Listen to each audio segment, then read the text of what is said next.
The autumn sun cast long shadows across the church steps as 12-year-old Andy clutched the phone in his trembling hands. His heart pounded against his chest as he watched the wedding guests file into the century-old building, all dressed in their finest attire. Among them was his father, looking sharp in a tailored black tuxedo, and his soon-to-be stepmother, Rose, floating gracefully in her designer white gown. But Andy knew something the others didn't. The weight of this secret had been eating away at him for weeks, making him lose sleep and barely touch his meals. His dad had noticed his behavior changing but attributed it to the stress of the upcoming wedding. If only he knew the real reason. It had all started 3 weeks ago when Andy had borrowed Rose's laptop to finish his science project. She had always been nice to him, bringing him gifts and treating him to ice cream after school. On the surface, she seemed perfect, beautiful, successful, and apparently devoted to both Andy and his father. That's why what he discovered that day shook him to his core. While working on his project, a notification had popped up on the screen. Andy hadn't meant to snoop, but the message preview caught his eye. It was from someone saved as J in her contacts, and the words made his blood run cold. "Missing you. Can't wait for our next weekend together." At first, Andy tried to convince himself it was nothing. Maybe it was an old message, or perhaps he was misinterpreting things. But as the days passed, he noticed patterns he hadn't seen before. Rose's frequent business trips, the mysterious phone calls she'd take in whispered tones, and how she'd sometimes return home wearing different jewelry than what she'd left with. The final piece of evidence came just yesterday. Andy had used his allowance money to buy a small tracking device, something he'd seen advertised online for finding lost keys. In a moment of desperation, he'd slipped it into Rose's purse during dinner. The location history showed her visiting an apartment complex across town multiple times, always during those supposed client meetings. Now, standing outside the church, Andy's fingers hovered over the photo gallery on his phone. He had compiled everything: screenshots of messages, location histories, and pictures he'd managed to take of Rose meeting a tall, dark-haired man outside that apartment building. His father deserved to know the truth, but was he, a 12-year-old kid, ready to shatter his dad's world? The wedding march began to play inside the church, its melodic notes drifting through the heavy wooden doors. Andy thought about his mother, who had passed away 5 years ago. She had always taught him that honesty was the most important thing in any relationship. "Sometimes the truth hurts," she'd say, "but lies hurt even more in the long run." Taking a deep breath, Andy straightened his junior groomsman's bow tie and pushed open the heavy church doors. The guests turned to look at him, expecting to see the ring-bearer make his entrance. Instead, they saw a determined young boy with tears in his eyes, holding his phone like a shield. His father stood at the altar, beaming with happiness. Rose was halfway down the aisle, her veil floating behind her like a cloud. The priest had just begun to speak when Andy's voice, clear and unwavering, cut through the silence. "Dad, wait. There's something you need to see." The church fell silent, save for the rustle of Rose's dress as she froze mid-step. Andy's father's expression shifted from joy to concern as he looked at his son's face. The gathered guests watched in confusion as the young boy walked purposefully down the aisle, each step echoing against the marble floor.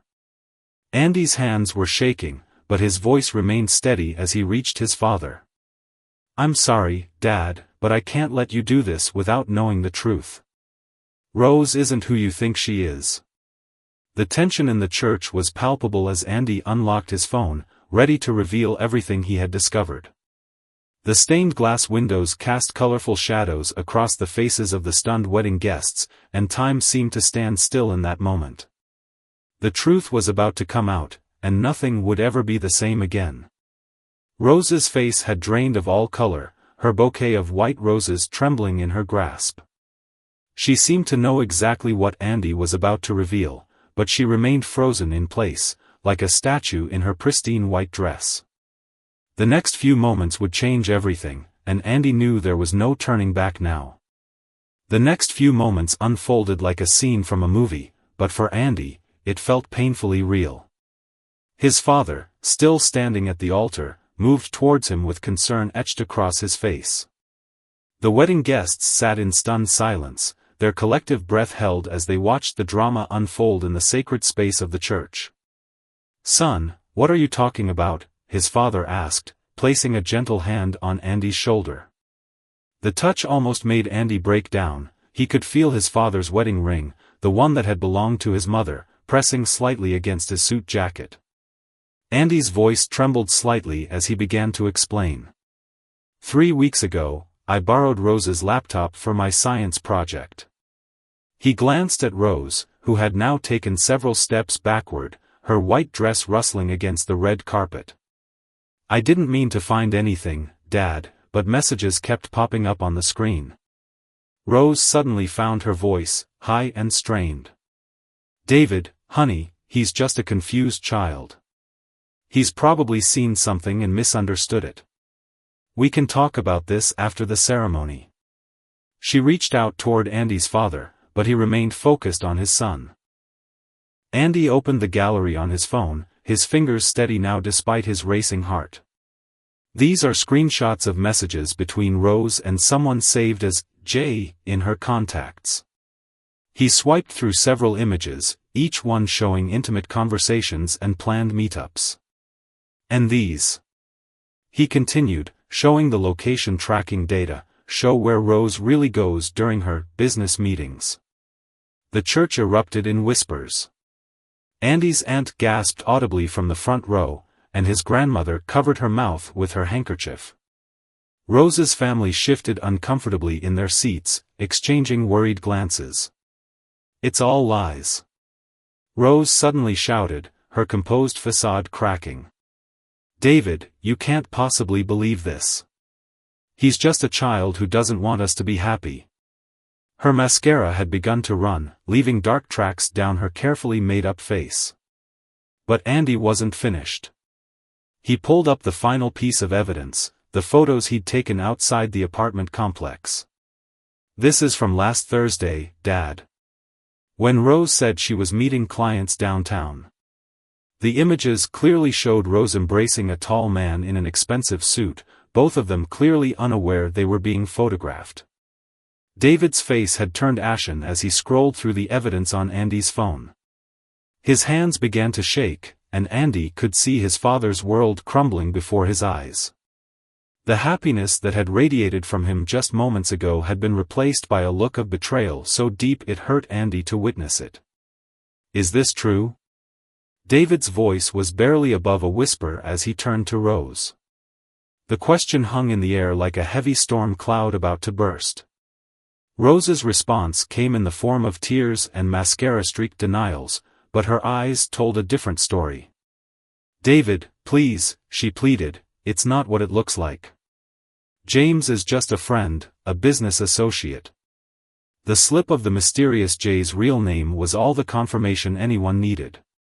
The church fell deadly silent.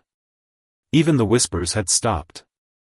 Andy watched as his father's expression transformed from shock to understanding, and finally to a deep, quiet anger. "How long?" David asked, his voice now stronger but filled with pain. "How long has this been going on, Rose?" Rose's silence was deafening. She stood there, a vision in white, now marred by the truth that had been exposed. Her perfectly planned wedding was unraveling thread by thread, and there was nothing she could do to stop it. Andy's father turned to address the gathered guests, his voice surprisingly steady despite the circumstances. "I apologize to everyone who has traveled to be here today, but there will not be a wedding." His words echoed through the church, followed by a collective gasp from the attendees. Rose's father stood up from the front row, his face red with anger and embarrassment. "Now wait just a minute," he began, but David cut him off with a raised hand.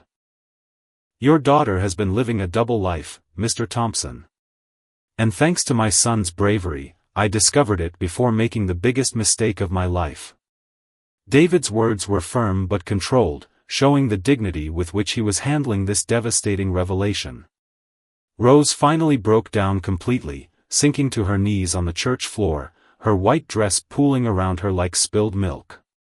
Her mother rushed to her side, while her father stood awkwardly, torn between defending his daughter and acknowledging the evidence that had been presented.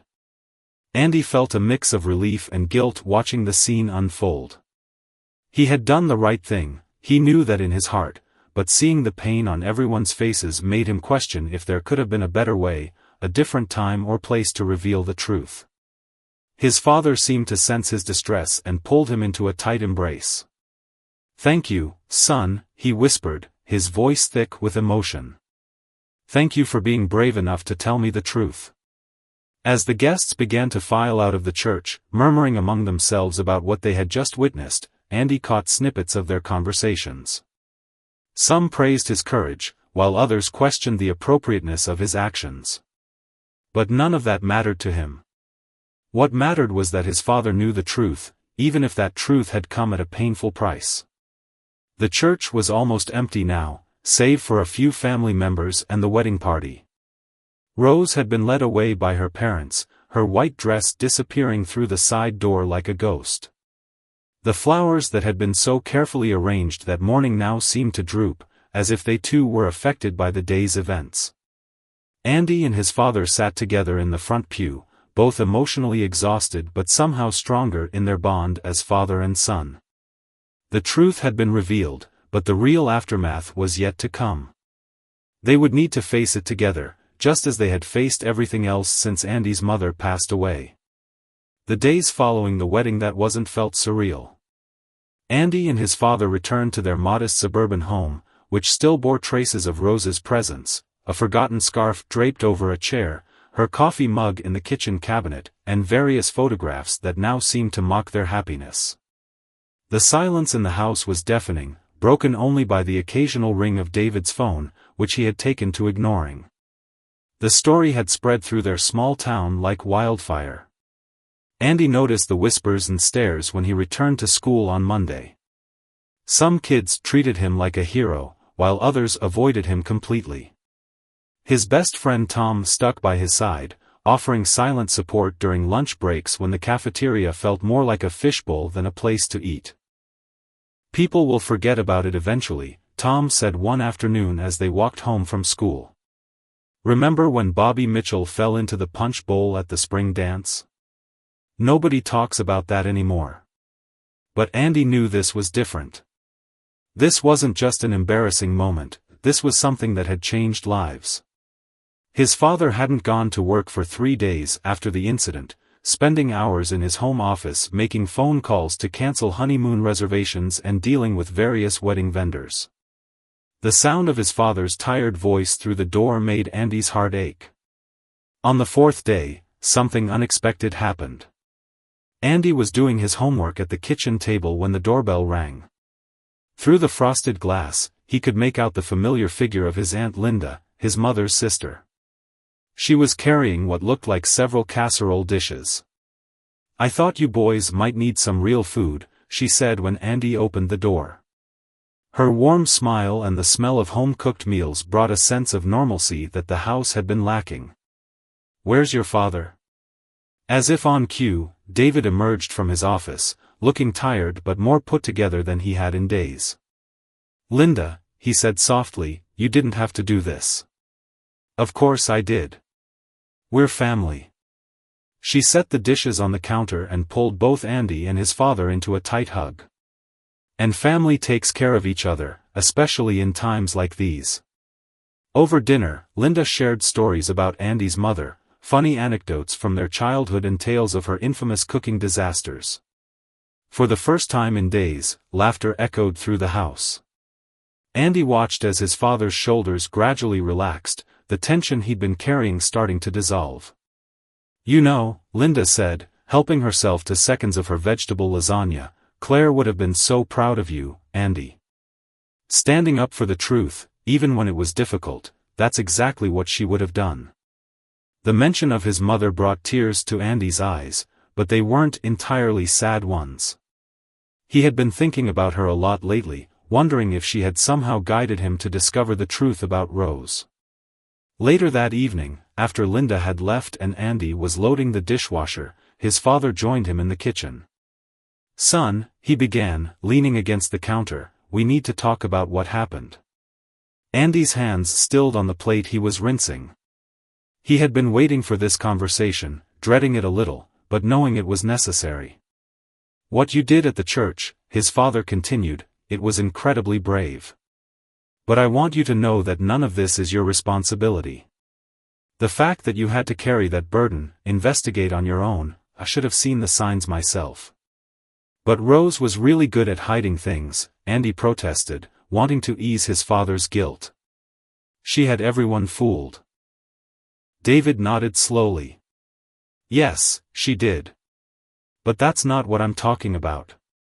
I should have noticed how much this was affecting you. The weight you were carrying, the stress you were under. I was so caught up in my own happiness that I missed the signs that my son was struggling." The honesty in his father's voice made Andy's throat tight. "I just didn't want you to get hurt, Dad.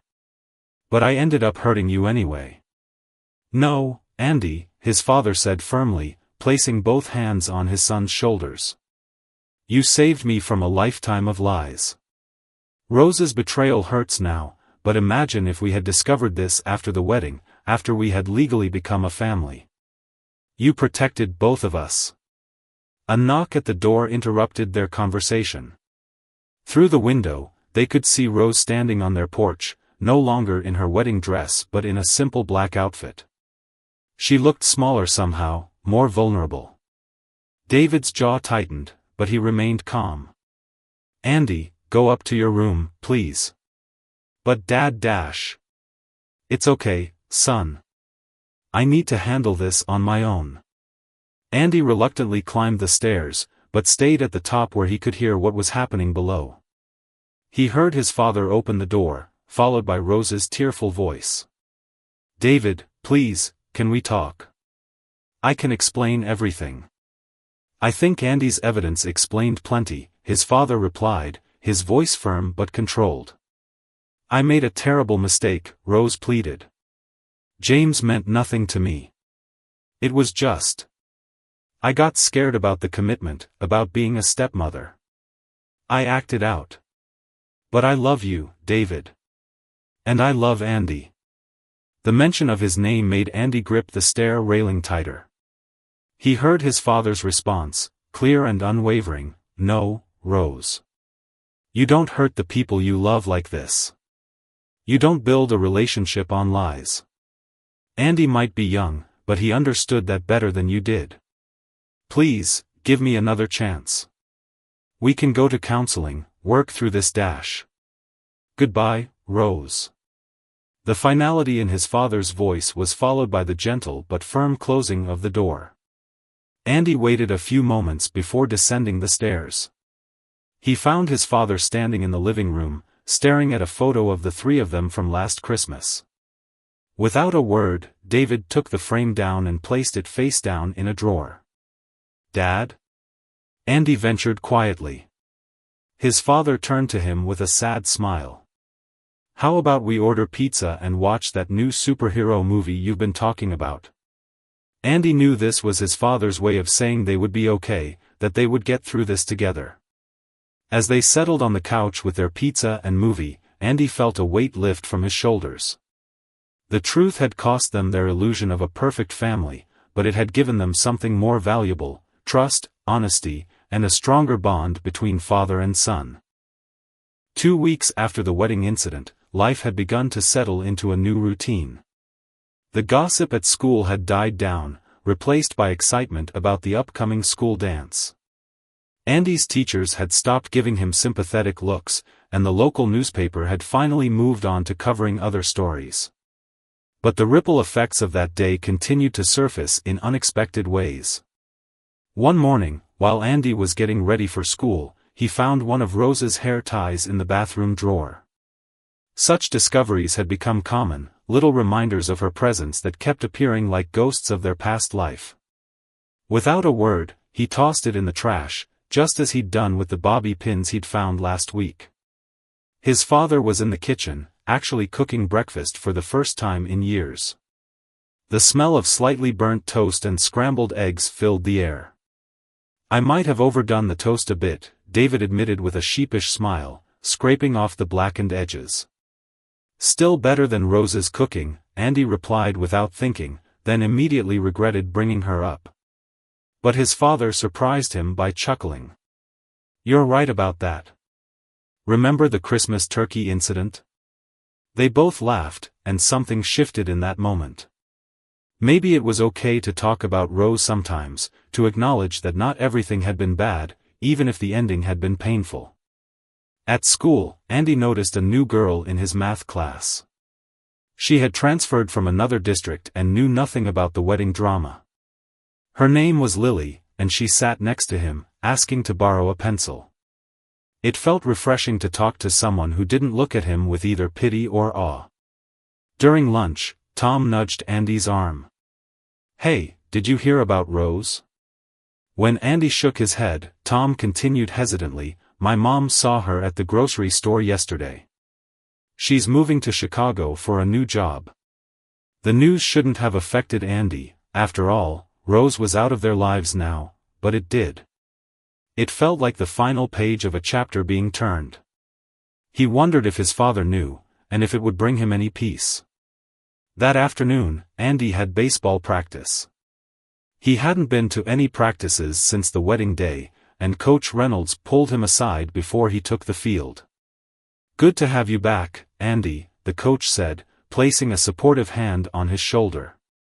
"Your teammates missed you. And listen, what you did, standing up for what's right, that takes real courage. The kind of courage we need on this team." Andy felt his cheeks flush with embarrassment and pride. "Thanks, Coach. I just want to play baseball and be normal again." "Normal is overrated," Coach Reynolds winked. "Now go show them what you've got." Practice felt good, the physical activity, the familiar rhythm of catching and throwing, the playful banter with his teammates. For those 2 hours, Andy felt like himself again, not the kid who crashed his dad's wedding. When he got home, sweaty and tired but content, he found his father in the backyard, attempting to fix the old treehouse. It was something they had talked about doing for months, but Rose had always said it was too dangerous and should be torn down. "Need some help?" Andy called up. His father's head appeared through the trapdoor. "I could use an assistant contractor. Think you're qualified?" They spent the next few hours working together, replacing rotted boards and reinforcing weak spots. As they worked, they talked about school, baseball, and eventually, about harder things. "I got a call from Rose's father today," David said as they were securing a new support beam. "He wanted to apologize for everything. Said he and Rose's mother had no idea about James." Andy handed his father another nail. "Do you believe him?" "I do," David sighed. "Sometimes people can fool even those closest to them. The important thing is being honest when we discover the truth, just like you were." As the sun began to set, they sat in the newly repaired treehouse, sharing a bag of chips and admiring their work. The view from up there made their problems seem smaller somehow. "Dad?" Andy asked, brushing chip crumbs from his shirt. "Are you going to start dating again?" David nearly choked on his chips. "That's not something I'm thinking about right now, buddy. I think we both need some time to heal. Besides," he added with a smile, "I've got my hands full being a single dad to a very brave, very wise 12-year-old. I'm almost 13, Andy corrected automatically, making his father laugh. Their moment was interrupted by Aunt Linda's voice calling from below. "Are you boys planning to come down for dinner, or should I bring the lasagna up there?" They hadn't even heard her arrive, but the smell of her cooking was now wafting up to their perch. Linda had taken to dropping by several times a week, usually around dinner time, always with food and stories to share. As they climbed down, Andy noticed his father pause to look at the treehouse. "You know," David said thoughtfully, "your mother and I built this when we first moved in. She was pregnant with you at the time, and she insisted on helping even though I told her to take it easy. said she wanted it to be perfect for when our baby arrived. The mention of his mother didn't bring the usual sadness. Instead, Andy felt a warm connection to her, knowing she had helped create this space that he and his father had just restored. Inside, Linda had already set the table and was pulling a steaming lasagna from its carrier. "I ran into Mrs. Peterson at the store," she announced as they washed up. "She asked about you both. The whole neighborhood's talking about how well you're handling everything." "Are they?" David asked, raising an eyebrow. "And what did you tell them?" "I told them that my nephew and his father are the strongest people I know," Linda replied, serving generous portions onto their plates. "And that sometimes the hardest choices are the ones that make us stronger." As they ate dinner, sharing stories and making plans for the weekend, Andy realized that their family hadn't been broken by what happened at the wedding, it had been strengthened. The truth, painful as it had been, had cleared the way for something more genuine to grow in its place. 1 month after the wedding that never was, autumn was in full swing. The trees lining their street had turned brilliant shades of orange and red, and the air carried the crisp scent of fallen leaves. Andy sat on the front porch, watching his father rake the yard, a task that Rose used to insist they hire someone to do. The peaceful moment was interrupted by the rumble of a moving truck pulling up to Rose's old house across the street. They had heard through the neighborhood grapevine that a new family was moving in, and Andy couldn't help but feel curious about who would become their new neighbors. A blue SUV pulled up behind the moving truck, and out stepped a woman with graying hair, followed by what appeared to be her teenage daughter. Andy noticed his father pause his raking, probably remembering how Rose had first moved into that house 2 years ago. "Should we go say hello?" Andy asked, breaking his father's reverie. David leaned on his rake, considering the question. That would be the neighborly thing to do, wouldn't it? As they crossed the street, Andy noticed the teenager was about his age, maybe a year older. She was helping her mother direct the movers with the furniture, looking somewhat overwhelmed by the process. "Welcome to the neighborhood," David called out, putting on his friendly real estate agent smile. "I'm David, and this is my son, Andy. We live just across the street." The woman turned, revealing kind eyes and a warm smile. "Oh, thank goodness for friendly faces. I'm Paula Chen, and this is my daughter Katie. We just moved here from Sacramento for my new position at the Children's Hospital." Katie gave a shy wave, pushing her glasses up her nose. Andy noticed she was wearing a t-shirt with the logo of his favorite sci-fi show. "You like Galaxy Pioneers?" he asked, pointing to her shirt. Katie's face lit up. "You know it? Nobody at my old school watched it." Just like that, the ice was broken. While their parents discussed the neighborhood and local amenities, Andy and Katie discovered they shared not only taste in TV shows but also a love for astronomy and comic books. Later that evening, as Andy helped his father prepare dinner, they were getting better at cooking, though still not great. He couldn't help but notice how his dad seemed more cheerful than usual. "Dr. Chen seems nice," Andy ventured carefully, watching his father's reaction. David concentrated very hard on chopping carrots. "She does. It's good to have new neighbors. The house has been empty too long." Andy nodded, deciding not to push the subject. But he had noticed how his father had smiled more during their conversation with Paula than he had in weeks. The next day at school, Andy was surprised to find Katie in his science class. Mr. Peterson introduced her to the class, and she took the empty seat next to Andy. During their lab experiment, they continued their conversation about Galaxy Pioneers, debating theories about the latest season's cliffhanger. At lunch, Andy invited Katie to sit with him and Tom. As they ate, Katie shared stories about life in California, and Andy found himself laughing more than he had in months. It felt good to have something normal to focus on, something that had nothing to do with weddings or secrets or betrayal. However, the peace was disrupted when Andy overheard 2 girls whispering at the next table. "That's the kid who ruined his dad's wedding," one of them said, not quite quietly enough. I heard he made the whole thing up because he was jealous. Andy felt his face grow hot with anger and embarrassment. Before he could react, Katie spoke up, her voice clear and firm. "Hey, I don't know what happened before I got here, but maybe you should mind your own business." The girls looked startled, then quickly gathered their things and left. Tom grinned appreciatively at Katie, while Andy sat there, stunned by her defense of him. "You didn't have to do that," he said quietly. Katie shrugged. "My dad left us 2 years ago.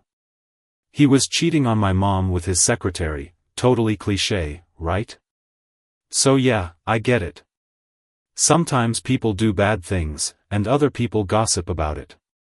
Doesn't make it right." Her words hit Andy hard. Here was someone who really understood, who had been through something similar. "Does it get easier?" he asked. "Yeah, it does. Different, but easier. My mom started smiling again after a while. She got the job offer here, and we decided it was time for a fresh start." That afternoon, Andy came home to find his father and Paula Chen chatting in their driveway. They were laughing about something, and Andy noticed his father seemed more relaxed than he had in weeks. "Andy!" Paula called out. "Katie was wondering if you'd like to come over tomorrow after school. We're setting up her telescope, and she mentioned you're interested in astronomy." Andy looked at his father, who nodded encouragingly. "That would be great," he replied. That night, as Andy worked on his homework, he heard his father on the phone with Aunt Linda. "No, it's not like that," David was saying. "Paula's just a neighbor." "Yes, I know it's okay to make new friends. Linda, it's only been a month." Andy smiled to himself. His aunt had always been gently pushy about making sure they didn't isolate themselves, even before Rose. Now she probably saw Paula as an opportunity for David to move forward. The next day, while looking at Jupiter's moons through Katie's telescope, Andy realized something important. Life hadn't just returned to normal after the wedding incident, it had created space for something new. The pain of Rose's betrayal was still there, but it was no longer the main story of their lives. "You can see 4 of Jupiter's moons tonight," Katie explained, adjusting the telescope slightly. "They're called the Galilean moons because Galileo discovered them." As Andy took his turn at the telescope, he heard his father and Paula talking and laughing on the porch below. The sound of their laughter mixed with the cool evening air and the distant chirping of crickets created a sense of peace he hadn't felt in a long time. "Sometimes," Katie said, as if reading his thoughts, "the worst things that happen to us make room for better things to come along." Andy looked at her, surprised by her insight. "Is that what happened with you and your dad?" "Kind of," she nodded. "If he hadn't left, we wouldn't have moved here. I wouldn't have met my first real friend who understands both quantum physics theories and Galaxy Pioneers plot twists." They both laughed, and Andy felt a weight he hadn't even known he was carrying lift from his shoulders. The truth he had revealed at the wedding had torn apart one future, but maybe it had opened the door for a better one. The weeks flew by, and before Andy knew it, Thanksgiving was approaching. The holiday had always been a complicated time since his mother's passing, but this year felt particularly challenging. It would be their first major holiday since the wedding that wasn't, and relatives would be gathering from out of town, relatives who had been at the church that day. One evening, while Andy was helping his father put away groceries, David brought up the subject they'd both been avoiding. "Aunt Linda wants to host Thanksgiving this year," he said, arranging cans in the pantry with unusual attention to detail. "She thinks it might be good for us to have a change of scenery." Andy thought about previous Thanksgivings. Last year, Rose had insisted on hosting, turning their comfortable family dinner into an elaborate event with fancy place settings and uncomfortable conversations. The year before that, they'd gotten takeout and watched movies, still too raw from losing mom to celebrate properly. "What do you think, Dad?" Andy asked, watching his father's face carefully. David sat down at the kitchen table, gesturing for Andy to join him. I think it's time we started some new traditions. But I want to know how you feel about it." Before Andy could respond, the doorbell rang. Through the window, they could see Paula and Katie standing on their porch, holding what looked like a casserole dish. "Sorry to interrupt your evening," Paula said when they opened the door, "but Katie and I made way too much lasagna, and we thought you might like some." The simple gesture brought a smile to both Andy and his father's faces. Ever since the Chens had moved in, such neighborly exchanges had become common: borrowed cups of sugar, shared garden tools, and occasional home-cooked meals. "Actually," David said, glancing at Andy, "would you both like to stay and help us eat it? We were just discussing Thanksgiving plans, and I'd love to get an outside perspective." Over dinner, the conversation flowed easily. Katie told them about her old Thanksgiving traditions in California, which included volunteering at a local shelter before their family meal. Paula shared stories about celebrating the holiday during her residency years, sometimes having to eat turkey sandwiches in the hospital break room. "You know," Paula said thoughtfully, "Katie and I were planning to keep things low-key this year, since we're still settling in. But maybe we could all do something together?" Andy watched his father's reaction carefully. David seemed surprised but not uncomfortable with the suggestion. "What did you have in mind?" "Well, Katie mentioned that the community center is organizing a Thanksgiving lunch for seniors who might be alone for the holiday. We could volunteer there in the morning, then maybe have a casual dinner together. No pressure, no fancy tablecloths, just good company." The idea hung in the air for a moment. Andy thought about how different it would be from Rose's perfectly orchestrated celebrations, where everything had to be just so. This sounded more real. "I like that idea," Andy said, surprising himself. "Aunt Linda could come too, right, Dad?" David's face softened. "I think she'd love that." The next day at school, Andy shared the Thanksgiving plans with Tom during lunch. His friend listened thoughtfully while munching on his sandwich. "So," Tom said with a knowing smile, "Dr. Chen and your dad seem to be getting along pretty well." Andy rolled his eyes. "It's not like that. They're just friends." "Sure," Tom replied, unconvinced. "But would it be so bad if it was like that? I mean, Dr. Chen seems really nice. And Katie's cool." Before Andy could respond, Katie joined them at the table, dropping her lunch tray with a dramatic sigh. "You won't believe what just happened in math class." As Katie launched into a story about a disastrous algebra equation, Andy found himself thinking about Tom's words. Would it be so bad? Dr. Chen was nothing like Rose. She was genuine, kind, and never tried to be anything she wasn't. And Katie, well, having her as a stepsister wouldn't be the worst thing in the world. That evening, Andy was doing homework in the treehouse when he heard voices below. His father and Paula were talking in the backyard, their voices carried up on the cool autumn breeze. "David," Paula was saying, "I want to be clear about something. I know it hasn't been long since everything. I value our friendship, and I don't want to complicate things." "I appreciate that," his father replied softly. "The truth is, I'm still healing. But I enjoy spending time with you and Katie. It feels natural." Andy held his breath, not wanting to make a sound. This felt like an important moment, one he shouldn't interrupt. "Natural is good," Paula said, and Andy could hear the smile in her voice. "We can take things slow. One day at a time." Later that night, as Andy was getting ready for bed, his father knocked on his door.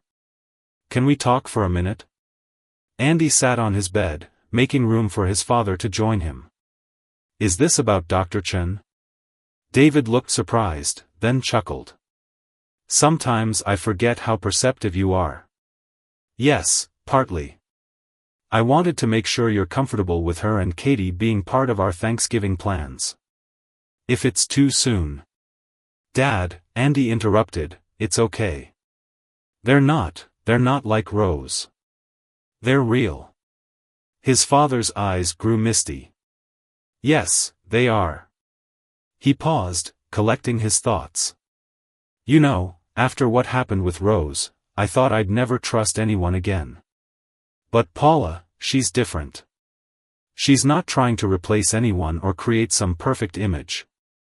She's just herself. And Katie's pretty cool, Andy admitted. Even if she's wrong about who the real villain is in Galaxy Pioneers. They both laughed, and the tension in the room dissolved. As his father got up to leave, Andy called out, "Dad? I'm glad you're happy again." David turned back, his face full of emotion. You know what, son? I'm glad we both are. That night, as Andy lay in bed, he thought about how much had changed since that day in the church. The truth he'd revealed had been painful, but it had cleared the way for something authentic to grow in its place. Sometimes, he realized, the end of one story is just the beginning of a better one.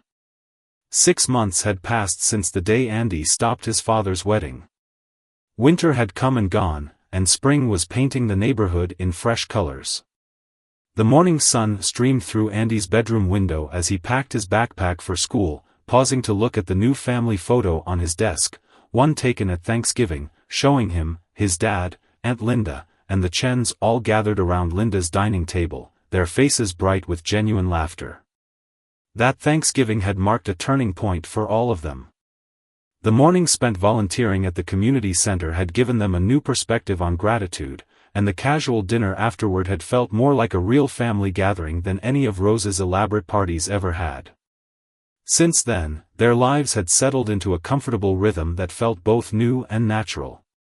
Andy grabbed his astronomy project from his desk, a joint effort with Katie that had earned them both top marks. As he headed downstairs, he could hear his father in the kitchen, attempting to make pancakes while talking on the phone with Paula about their weekend plans. "Dad, you're burning them again," Andy announced, entering the kitchen. David quickly flipped the slightly charred pancake, shooting his son a mock defensive look. "I prefer to call it, well done. And yes, Paula, we'd love to join you and Katie for the spring festival on Saturday." Ever since that first Thanksgiving, their families had begun spending more time together. It had started slowly, shared meals, movie nights, helping Katie and Paula settle into their new home. Nothing was forced or rushed, unlike the whirlwind relationship with Rose that had swept into their lives and left chaos in its wake. At school, Andy noticed the whispers about the wedding incident had completely stopped. He was no longer the kid who crashed his dad's wedding, but just Andy, baseball player, science enthusiast, and Katie's best friend. Their shared experiences with parental relationship drama had created a bond that went deeper than their common interests in astronomy and sci-fi shows. During lunch, Tom joined them at their usual table, dropping his tray with excitement. "Did you guys hear? Rose is getting married again." Andy's fork paused halfway to his mouth. "What?" "Yeah, my mom saw it in the society pages. She's marrying that James guy, the one she was seeing behind your dad's back. They're moving to Europe or something." Katie watched Andy carefully. "Are you okay?" To his surprise, Andy realized he was. The news didn't hurt or anger him, it felt more like hearing about a character from a book he'd finished reading long ago. "Yeah, I'm good. Actually, I'm glad." "Glad?" Tom asked, confused. "Yeah. It means she's someone else's problem now. And..." He glanced at Katie with a small smile. Everything worked out the way it was supposed to. After school, Andy and Katie walked home together as usual. The spring air was filled with the scent of blooming flowers, and kids were playing in their front yards, enjoying the warm weather. "You really meant what you said at lunch?" Katie asked. "About being glad?" Andy nodded, kicking a pebble along the sidewalk. "If I hadn't found out about Rose and stopped the wedding, your mom and you might never have moved into that house. Everything would be different." Katie adjusted her glasses thoughtfully. Life's weird like that, isn't it? The things that seem terrible when they're happening sometimes turn out to be exactly what needed to happen. As they approached their houses, they saw their parents in Andy's front yard. David was helping Paula plant new flowers in the garden beds, something Rose had always hired landscapers to do. They were laughing about something, dirt smudged on their clothes, looking completely at ease with each other. They look happy, Katie observed. Yeah, they do, Andy agreed. Real happy, not fake happy like before. That evening, after dinner at the Chen's house, Paula had insisted on teaching David and Andy some basic cooking skills. They all sat in the backyard. The adults were discussing plans for a summer camping trip, while Andy and Katie used her telescope to look at the stars. Hey, Andy, Katie said suddenly, remember when I first moved here, and you told me about stopping the wedding? I thought you were the bravest person I'd ever met.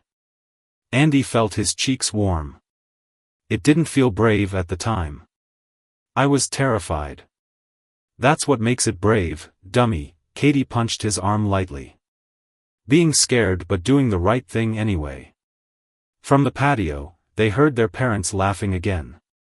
Andy looked over to see his father helping Paula string up some solar-powered fairy lights along the fence. There was nothing showy or pretentious about it, just two people enjoying each other's company. Later that night, as Andy and his father walked back to their house, David put an arm around his son's shoulders. You know, I never properly thanked you. For what? For saving me from making a huge mistake. For being brave enough to tell the truth, even when it was hard. Because of you, we both got a second chance at happiness, the real kind. Andy leaned into his father's embrace. I like our life now, Dad. It feels real? David suggested. Yeah, real. No more pretending or trying to be perfect.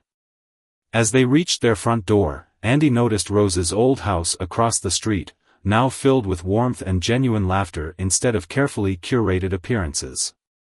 The garden that Rose had kept pristinely manicured was now a little wild with Katie's experimental plant growing projects, and it looked better that way. Inside, Andy headed upstairs to get ready for bed. He paused at his bedroom window, looking out at the night sky. The stars seemed brighter somehow, or maybe he just appreciated them more now that he shared them with Katie. In the distance, he could still see the fairy lights twinkling in the Chen's backyard. 6 months ago, he had stood in a church with shaking hands, about to change everything. He had been scared of breaking his father's heart, of disrupting their lives, of being the bearer of painful truth. But now he understood that sometimes the most loving thing you can do is tell the truth, even when it hurts. Because the truth, painful as it might be, creates space for real love to grow. As Andy got into bed, he heard his father humming in the hallway, something he hadn't done since before Mom died. It was a simple sound, but it carried the weight of genuine happiness. And that, Andy realized, was worth more than all the perfect weddings in the world.